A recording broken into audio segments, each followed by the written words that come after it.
Chapter 9. After 2 years, I remember the rest of that day, and that night, and the next day, only as an endless drill of police and photographers and newspapermen in and out of Gatsby's front door. A rope stretched across the main gate, and a policeman by it kept out the curious. But little boys soon discovered that they could enter through my yard, and there were always a few of them clustered open-mouthed about the pool. Someone with a positive manner, perhaps a detective, used the expression madman as he bent over Wilson's body that afternoon, and the adventitious authority of his voice set the key for the newspaper reports next morning. Most of those reports were a nightmare, grotesque, circumstantial, eager, and untrue. When Michaelis's testimony at the inquest brought to light Wilson's suspicions of his wife, I thought the whole tale would shortly be served up in racy pasquinade. But Catherine, who might have said anything, didn't say a word. She showed a surprising amount of character about it, too. Looked at the coroner with determined eyes under that corrected brow of hers, and swore that her sister had never seen Gatsby. That her sister was completely happy with her husband. That her sister had been into no mischief whatsoever. She convinced herself of it, and cried into her handkerchief, as if the very suggestion was more than she could endure. So Wilson was reduced to a man deranged by grief, in order that the case might remain in its simplest form, and it rested there. But all this part of it seemed remote and unessential. I found myself on Gatsby's side, and alone. From the moment I telephoned news of the catastrophe to West Egg Village, every surmise about him and every practical question was referred to me. At first, I was surprised and confused. Then, as he lay in his house and didn't move or breathe or speak, hour upon hour, it grew upon me that I was responsible, because no one else was interested. Interested, I mean, with that intense personal interest, to which everyone has some vague right at the end. I called up Daisy half an hour after we found him. Called her instinctively and without hesitation. But she and Tom had gone away early that afternoon and taken baggage with them. Left no address? No. Say when they'd be back? No. Any idea where they are? How could I reach them? I don't know, can't say. I wanted to get somebody for him. I wanted to go into the room where he lay and reassure him. I'll get somebody for you, Gatsby. Don't worry. Just trust me and I'll get somebody for you. Meyer Wolfsheim's name wasn't in the phone book. The butler gave me his office address on Broadway, and I called information. But by the time I had the number, it was long after 5, and no one answered the phone. Will you ring again? I've rung them 3 times. It's very important. Sorry, I'm afraid no one's there. I went back to the drawing room and thought for an instant that they were chance visitors, all these official people who suddenly filled it. But as they drew back the sheet and looked at Gatsby with unmoved eyes, his protest continued in my brain. Look here, old sport, you've got to get somebody for me. You got to try hard. I can't go through this alone. Someone started to ask me questions, but I broke away and going upstairs looked hastily through the unlocked parts of his desk. He'd never told me definitely that his parents were dead, for there was nothing. Only the picture of Dan Cody, a token of forgotten violence, staring down from the wall. Next morning, I sent the butler to New York with a letter to Wolfsheim, which asked for information and urged him to come out on the next train. That request seemed superfluous when I wrote it. I was sure he'd start when he saw the newspapers, just as I was sure there'd be a wire from Daisy before noon. But neither a wire nor Mr. Wolfsheim arrived. No one arrived, except more police and photographers and newspapermen. When the butler brought back Wolfsheim's answer, I began to have a feeling of defiance, of scornful solidarity between Gatsby and me against them all. Dear Mr. Carraway, this has been one of the most terrible shocks of my life to me. I hardly can believe it, that it is true at all. Such a mad act as that man did should make us all think. I cannot come down now, as I am tied up in some very important business and cannot get mixed up in this thing now. If there's anything I can do a little later, let me know in a letter by Edgar. I hardly know where I am when I hear about a thing like this, and I'm completely knocked down and out. Yours truly, Maya Wolfsheim. And then, hasty addenda beneath. Let me know about the funeral, etc. Do not know his family at all. When the phone rang that afternoon, and long distance said Chicago was calling, I thought this would be Daisy at last. But the connection came through as a man's voice, very thin and far away. This is Slagle speaking. Yes? The name was unfamiliar. Hell of a note, isn't it? Get my wire? There haven't been any wires. Young Park's in trouble, he said rapidly. They picked him up when he handed the bonds over the counter. They got a circular from New York giving him the numbers just 5 minutes before. What do you know about that, hey? You never can tell in these sick towns. Hello? I interrupted breathlessly. Look here. This isn't Mr. Gatsby. Mr. Gatsby's dead. There was a long silence on the other end of the wire, followed by an exclamation. Then a quick squawk as the connection was broken. I think it was on the third day that a telegram signed Henry C. Gatz arrived from a town in Minnesota. It said only that the sender was leaving immediately and to postpone the funeral until he came. It was Gatsby's father, a solemn old man, very helpless and dismayed, bundled up in a long, cheap ulster against the warm September day. His eyes leaked continuously with excitement, and when I took the bag and umbrella from his hands, he began to pull so incessantly at his sparse gray beard that I had difficulty in getting off his coat. He was on the point of collapse, so I took him into the music room and made him sit down while I sent for something to eat. But he wouldn't eat, and the glass of milk spilled from his trembling hand. I saw it in the Chicago newspaper, he said. It was all in the Chicago newspaper. I started right away. I didn't know how to reach you. His eyes, seeing nothing, moved ceaselessly about the room. It was a madman, he said. He must have been mad. Wouldn't you like some coffee? I urged him. I don't want anything. I'm all right now, Mr. Carraway. Well, I'm all right now. Where have they got Jimmy? I took him into the drawing room where his son lay, and left him there. Some little boys had come up on the steps and were looking into the hall. When I told them who had arrived, they went reluctantly away. After a little while, Mr. Gatz opened the door and came out, his mouth ajar, his face flushed slightly, his eyes leaking isolated and unpunctual tears. He had reached an age where death no longer has the quality of ghastly surprise, and when he looked around him now for the first time and saw the height and splendor of the hall and the great rooms opening out from it into other rooms, his grief began to be mixed with an awed pride. I helped him to a bedroom upstairs. While he took off his coat and vest, I told him that all the arrangements had been deferred until he came. I didn't know what you'd want, Mr. Gatsby. Gatz is my name. Mr. Gatz, I thought you might want to take the body west. He shook his head. Jimmy always liked it better down east. He rose up to his position in the east. Were you a friend of my boy's, Mr.? We were close friends. He had a big future before him, you know. He was only a young man, but he had a lot of brain power here. He touched his head impressively, and I nodded. If he'd have lived, he'd been a great man. A man like James J. Hill. He'd have helped build up the country. That's true, I said uncomfortably. He fumbled at the embroidered coverlet, trying to take it from the bed, and lay down stiffly, was instantly asleep. That night, an obviously frightened person called up and demanded to know who I was before he would give his name. This is Mr. Carraway, I said.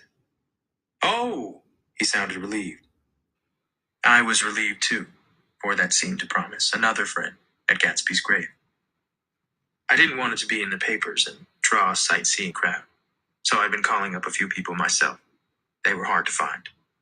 The funeral's tomorrow, I said. 3 o'clock here at the house. I wish you'd tell anybody who'd be interested. Oh, I will, he broke out hastily. Of course, I'm not likely to see anybody, but if I do... His tone made me suspicious. Of course, you'll be there yourself. Well, I'll certainly try. What I called up about is... Wait a minute, I interrupted. How about saying you'll come? Well, the fact is, The truth of the matter is I'm staying with some people up here in Greenwich, and they rather expect me to be with them tomorrow. In fact, there's a sort of picnic or something. Of course, I'll do my very best to get away. I ejaculated and unrestrained. Huh! And he must have heard me, for he went on nervously. What I called you up about was a pair of shoes I left there. I wonder if it'd be too much trouble to have the butler send them on. You see, they're tennis shoes. I'm sort of helpless without them. My address is care of B.F. I didn't hear the rest of the name, because I hung up the receiver. After that, I felt a certain shame for Gatsby. One gentleman to whom I telephoned implied that he had got what he deserved. However, that was my fault, for he was one of those who used to sneer most bitterly at Gatsby on the courage of Gatsby's liquor, and I should have known better than to call him. The morning of the funeral, I went up to New York to see Meyer Wolfsheim. I couldn't seem to reach him any other way. The door that I pushed open on the advice of an elevator boy was marked the Swastika Holding Company, and at first there didn't seem to be anyone inside. But when I shouted, "Hello," several times in vain, an argument broke out behind a partition, and presently a lovely Jewess appeared at an interior door and scrutinized me with black, hostile eyes. "Nobody's in," she said. "Mr. Wolfsheim's gone to Chicago." The first part of this was obviously untrue, for someone had begun to whistle the rosary tunelessly inside. "Please say that Mr. Carraway wants to see him." "I can't get him back from Chicago, can I?" At this moment, a voice, unmistakably Wolfsheim, called, "Stella!" from the other side of the door. "Leave your name on the desk," she said quickly. "I'll give it to him when he gets back." "But I know he's there." She took a step toward me and began to slide her hands indignantly up and down her hips. "You young men think you can force your way in here any time," she scolded. "We're getting sick and tired of it. When I say he's in Chicago, he's in Chicago." I mentioned Gatsby. "Oh," she looked at me over again. "Well, what's your name?" She vanished. In a moment, Meyer Wolfsheim stood solemnly in the doorway, holding out both hands. He drew me into his office, remarking in a reverent voice that it was a sad time for all of us, and offered me a cigar. "My memory goes back to when I first met him," he said. "A young major just out of the army, and covered over with medals he got in the war. He was so hard up, he had to keep on wearing his uniform because he couldn't buy some regular clothes. First time I saw him was when he came into Weinbrenner's pool room at 43rd Street and asked for a job. He hadn't eaten anything for a couple of days. 'Come on, have some lunch with me,' I said. He ate more than $4 worth of food in half an hour." "Did you start him in business?" I inquired. "Start him? I made him." "Oh." "I raised him up out of nothing, right out of the gutter. I saw right away he was a fine-appearing, gentlemanly young man, and when he told me he was in Oxford, I knew I could use him good. I got him to join up in the American Legion, and he used to stand high there. Right off, he did some work for a client of mine up in Albany. We were so thick like that, in everything." He held up two bulbous fingers. "Always together." I wondered if this partnership included the World Series transaction in 1919. "Now he's dead," I said after a moment. "You were his closest friend, so I know you want to come to his funeral this afternoon." "I'd like to come." "Well, come then." The hair in his nostrils quivered slightly, and as he shook his head, his eyes filled with tears. "I can't do it. Can't get mixed up in it," he said. "There's nothing to get mixed up in. It's all over now. When a man gets killed, I never like to get mixed up in it anyway. I keep out. When I was a young man, it was different. If a friend of mine died, no matter how, I stuck with them till the end. You may think that's sentimental, but I mean it. To the bitter end." I saw that for some reason of his own, he was determined not to come. So I stood up. "Are you a college man?" he inquired suddenly. For a moment, I thought he was going to suggest a connection, but he only nodded and shook my hand. "Let us learn to show our friendship for a man when he is alive, and not after he is dead," he suggested. "After that, my own rule is to let everything alone." When I left his office, the sky had turned dark, and I got back to West Egg in a drizzle. After changing my clothes, I went next door and found Mr. Gatz walking up and down excitedly in the hall. His pride in his son and in his son's possessions was continually increasing, and now he had something to show me. Jimmy sent me this picture. He took out his wallet with trembling fingers. Look there. It was a photograph of the house, cracked in the corners and dirty with many hands. He pointed out every detail to me eagerly. Look there, and then sought admiration from my eyes. He had shown it so often that I think it was more real to him now than the house itself. Jimmy sent it to me. I think it's a very pretty picture. It shows up well. Very well. Had you seen him lately? He come out to see me 2 years ago and bought me the house I live in now. Of course, we was broke up when he run off from home. But I see now there's a reason for it. He knew he had a big future in front of him. And ever since he made a success, he was very generous with me. He seemed reluctant to put away the picture. Held it for another minute, lingeringly, before my eye. Then he returned the wallet and pulled from his pocket a ragged old copy of a book called Hopalong Cassidy. Look here, this was a book he had when he was a boy. It just shows you. He opened it at the back cover and turned it around for me to see. On the last flyleaf was printed the word schedule and the date, September 12th, 1906. And underneath, rise from bed, 6 a.m. Dumbbell exercise and wall scaling, 6:15 to 6:30 a.m. Study electricity, etc., 7:15 to 8:15 a.m. Work, 8:30 to 4:30 p.m. Baseball and sports, 4:30 to 5 p.m. Practice elocution, poise, and how to attain it, 5 to 6 p.m. Study needed inventions, 7 to 9 p.m. General resolves. No wasting time as shafters, or a name indecipherable.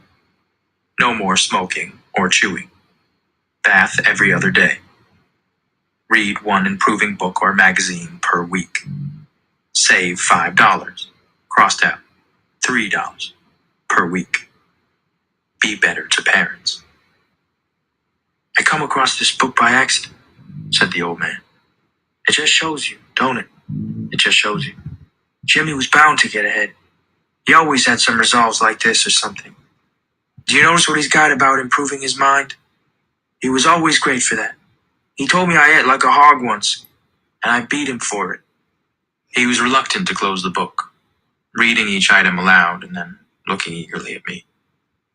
I think he rather expected me to copy down the list for my own use. A little before 3, the Lutheran minister arrived from Flushing, and I began to look involuntarily out the windows for other cars. So did Gatsby's father. And as the time passed, and the servants came in and stood waiting in the hall, his eyes began to blink anxiously, and he spoke of the rain in a worried, uncertain way. The minister glanced several times at his watch, so I took him aside and asked him to wait for half an hour. But it wasn't any use. Nobody came. About 5 o'clock, our procession of 3 cars reached the cemetery and stopped in a thick drizzle beside the gate. First a motor hearse, horribly black and wet. Then Mr. Gatz, and the minister and I in the limousine. And a little later, 4 or 5 servants and the postman from West Egg in Gatsby's station wagon, all wet to the skin. As we started through the gate into the cemetery, I heard a car stop, and then the sound of someone splashing after us over the soggy ground. I looked around. It was the man with owl-eyed glasses, whom I had found marveling over Gatsby's books in the library one night, 3 months before. I'd never seen him since then. I don't know how he knew about the funeral, or even his name. The rain poured down his thick glasses, and he took them off and wiped them to see the protecting canvas unrolled from Gatsby's grave. I tried to think about Gatsby then for a moment, but he was already too far away, and I could only remember, without resentment, that Daisy hadn't sent a message or a flower. Dimly, I heard someone murmur, "Blessed are the dead that the rain falls on." And then the owl-eyed man said, Amen to that, in a brave voice. We straggled down quickly through the rain to the cars. Owl Eye spoke to me by the gate. I couldn't get to the house, he remarked. Neither could anybody else. Go on, he started. Why, my God, they used to go there by the hundreds. He took off his glasses and wiped them again, outside and in. The poor son of a bitch, he said. One of my most vivid memories is of coming back west from prep school and later from college at Christmas time. Those who went farther than Chicago would gather in the old dim Union Station at 6 o'clock of a December evening with a few Chicago friends, already caught up into their own holiday gaieties, to bid them a hasty goodbye. I remember the fur coats of the girls returning from Miss This or That's, and the chatter of frozen breath, and the hands waving overhead as we caught sight of old acquaintances, and the matchings of invitations. Are you going to the Ordways? The Hersheys? The Schultzes?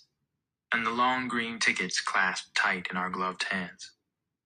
And last, the murky yellow cars of the Chicago, Milwaukee, and St. Paul Railroad, looking cheerful as Christmas itself on the tracks beside the gate.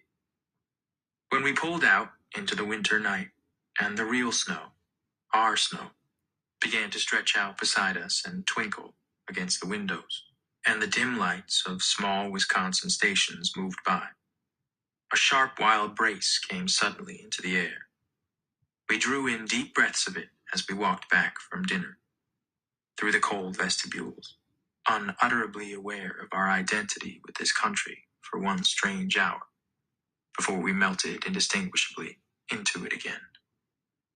That's my Middle West. Not the wheat, or the prairies, or the lost Swede towns, but the thrilling returning trains of my youth, and the street lamps and sleigh bells in the frosty dark, and the shadows of holly wreaths thrown by lighted windows on the snow. I am part of that, a little solemn with the feel of those long winters, a little complacent from growing up in the Caraway house, in a city where dwellings are still called through decades by a family's name. I see now that this has been a story of the West. After all, Tom and Gatsby, Daisy and Jordan and I, were all Westerners, and perhaps we possess some deficiency in common which made us subtly unadaptable to Eastern life. Even when the East excited me most, even when I was most keenly aware of its superiority to the bored, sprawling, swollen towns beyond the Ohio, with their interminable inquisitions, which spared only the children and the very old, even then, it had always, for me, a quality of distortion.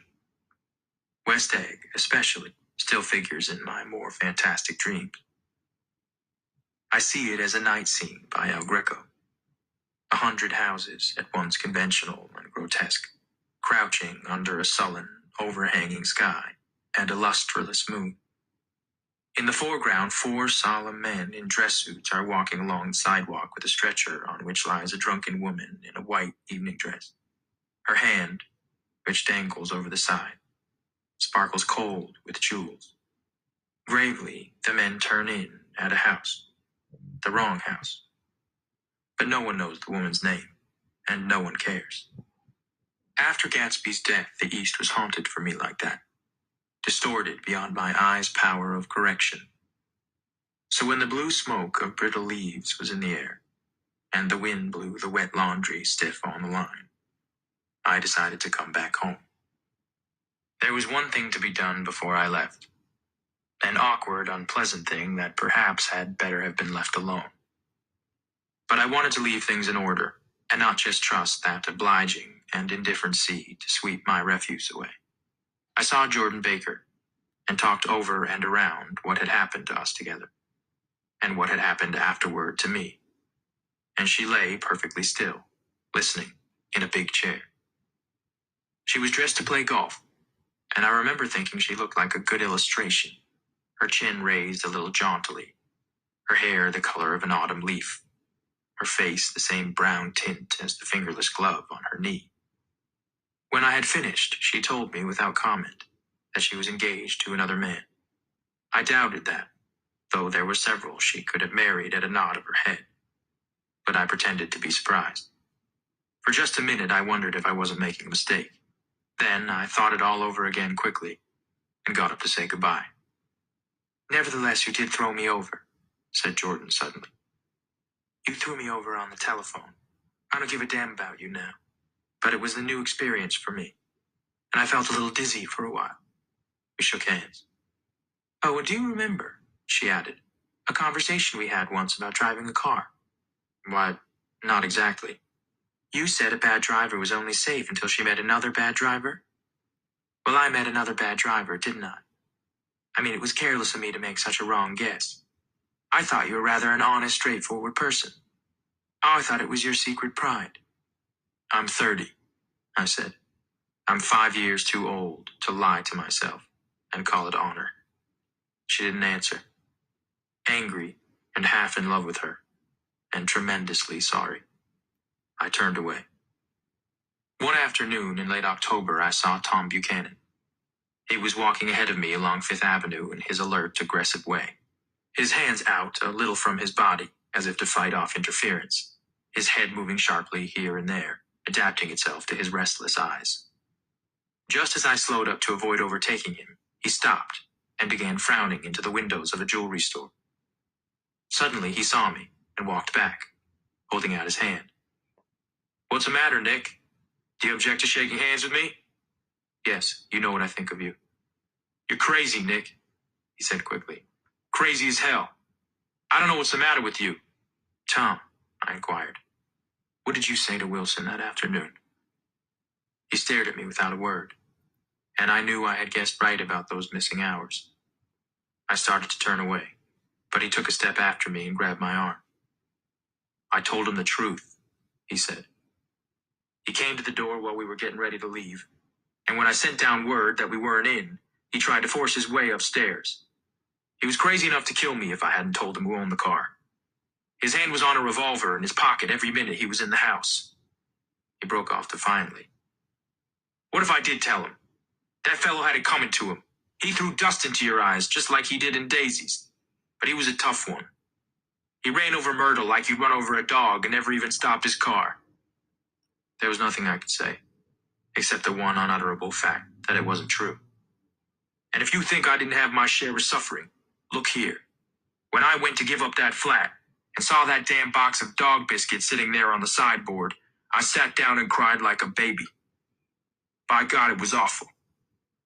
I couldn't forgive him or like him, but I saw that what he had done was, to him, entirely justified. It was all very careless and confused. They were careless people, Tom and Daisy. They smashed up things and creatures and then retreated back into their money or their vast carelessness, or whatever it was that kept them together, and let other people clean up the mess they had made. I shook hands with him. It seemed silly not to, for I felt suddenly as though I were talking to a child.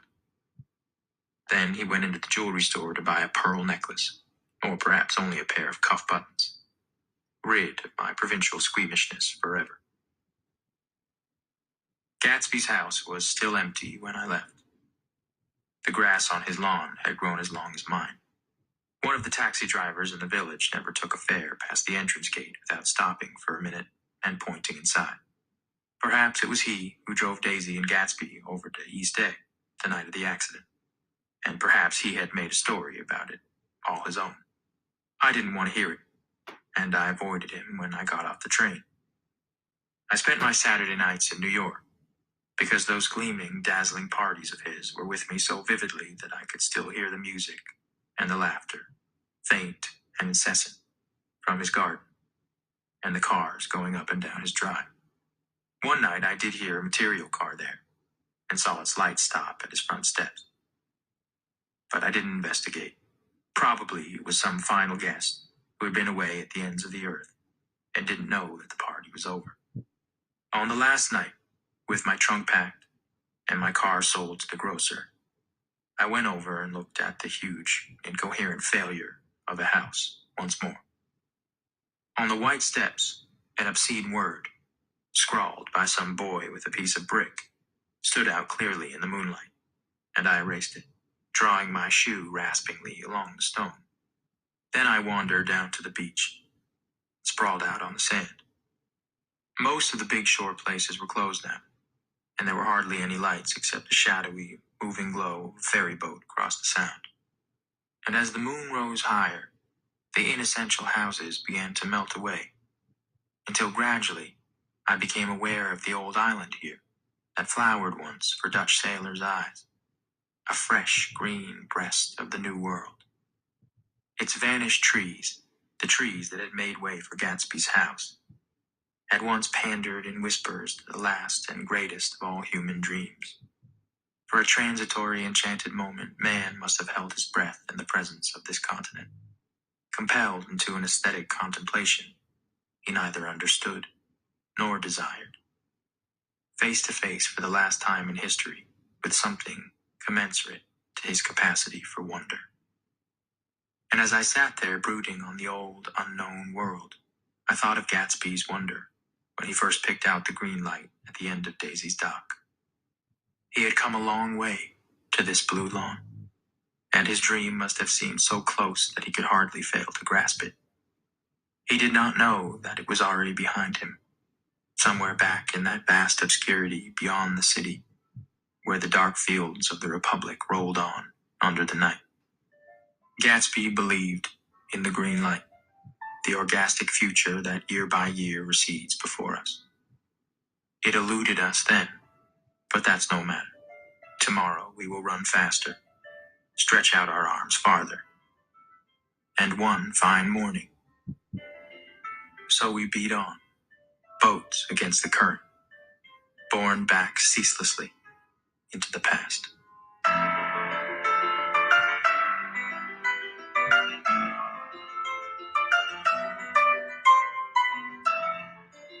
This has been an Audible Inc. production of The Great Gatsby, written by F. Scott Fitzgerald, narrated by Jake Gyllenhaal. Executive producer Greg Voynow, Chuck Weinstock, and Kristen Lang. Producer Mike Charzik. Music by Michael Whalen.